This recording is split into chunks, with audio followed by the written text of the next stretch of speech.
বাড়িতে এই কাবাব বানিয়ে একবার খেলে বারবার খেতে মন চাইবে। তবে চলুন কিভাবে বানিয়েছি দেখে নিই। এখানে নিয়েছি 50 গ্রাম সয়াবিন, সেদ্ধ করে মিক্সিতে একবার ঘুরিয়ে নিয়েছি। দুটো কাঁচকলা সেদ্ধ নিয়েছি, একটা বড় গাজর নিয়েছি, একটা বড় পেঁয়াজ নিয়েছি, ধনেপাতা নিয়েছি কিছুটা, আর বড় টেবিল চামচ কাঁচা লঙ্কা কুচি নিয়েছি।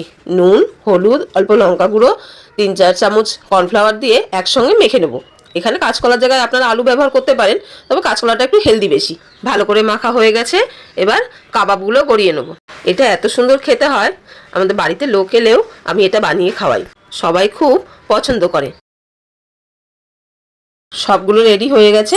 এইবারে সুজির কোটিং করে অল্প তেলে মিডিয়াম আঁচে শ্যালো ফ্রাই করব, যাতে ভেতর থেকে ভালোভাবে সেদ্ধ হয়ে যায়। আর সুজির কোটিং করার কারণে ওপরটা বেশ মচমচেও হয়। একটু সময় নিয়ে উল্টে পাল্টে সবগুলো ভেজে নেব। দেখুন ঠিক এইভাবে। তাহলে এবার বাড়িতে লোকজন এলে বানিয়ে ফেলুন ভেজ কাবাব বা সোয়া কাবাব। ভিডিওটি ভালো লাগলে একটা লাইক করে দেবেন।